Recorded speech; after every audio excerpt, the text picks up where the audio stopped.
Live with balanced news you can count on. This is News 4 at 4. In today's 5-Minute Gardener, the pitfalls of sharing the Sonoran Desert in our gardens with jackrabbits and cottontails. They love many of our flowers and shrubs, but there are some plants that they don't really like. Doesn't appeal to the taste buds. 5-Minute Gardener Debbie Mounds has some suggestions to keep those bunnies at bay. Good afternoon. It's me again, the 5-Minute Gardener, with another 5 minutes of information for you.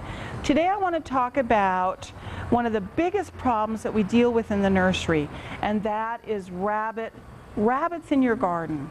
And people coming in and asking, what can I plant in my garden that the rabbits will not eat?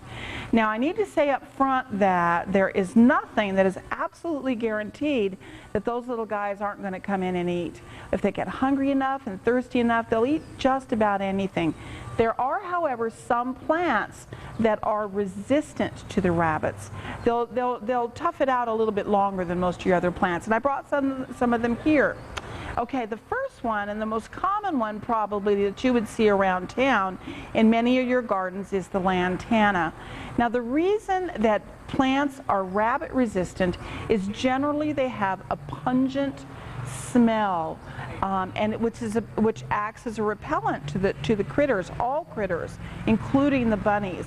And the lantana not only has a pungent smell, but it has berries that it forms after it flowers that are a little bit poisonous or a little bit toxic. I shouldn't say poisonous, but they can be toxic, and the bunnies know that.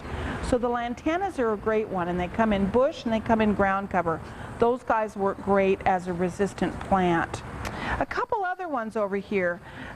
Usually plants that have any kind of a milky sap in them are also going to be resistant, because normally the milky sap is again a little bit toxic, just like on this plant. This is called a Euphorbia rigida, or it's commonly called gopher plant, and it is in the Euphorbia family. It has a milky sap, so it's toxic, and they don't like it. They start to chew on it, and it probably makes them a little sick to their stomach, so they don't come back for seconds, and they pass on it the next day.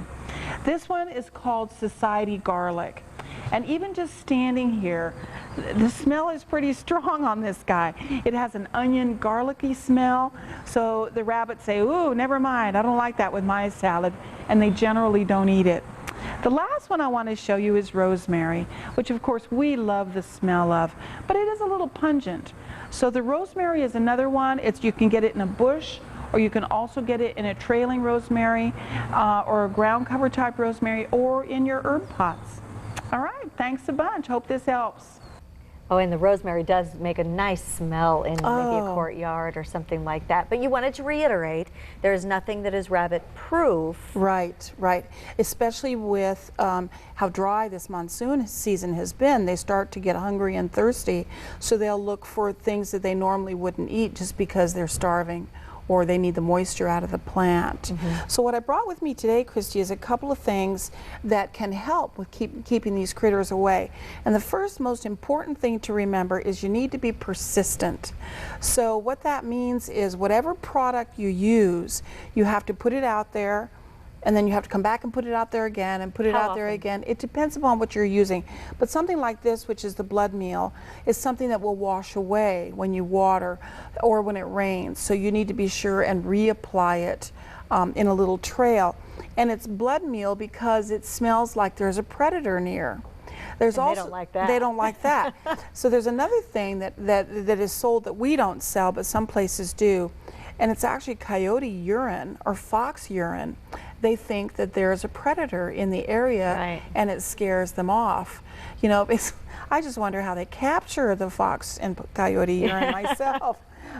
This is another one. This is one of the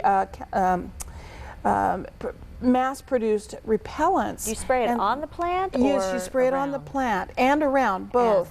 And the interesting thing about this, let me get my eyes on here, is the ingredients in this are dried blood, putrescent whole egg solids. Putrescent. Now, putrescent, don't we love that?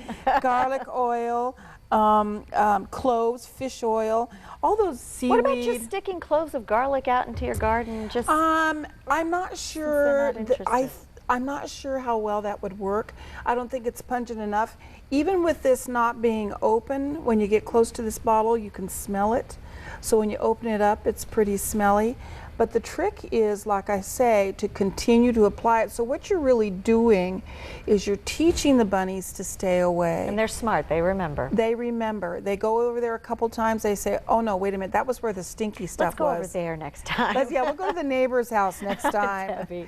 And that's your goal, send them to the neighbor's house. Oh, but don't tell the neighbors. Don't tell the neighbors, exactly. Debbie, thanks so much. You're as very always. welcome.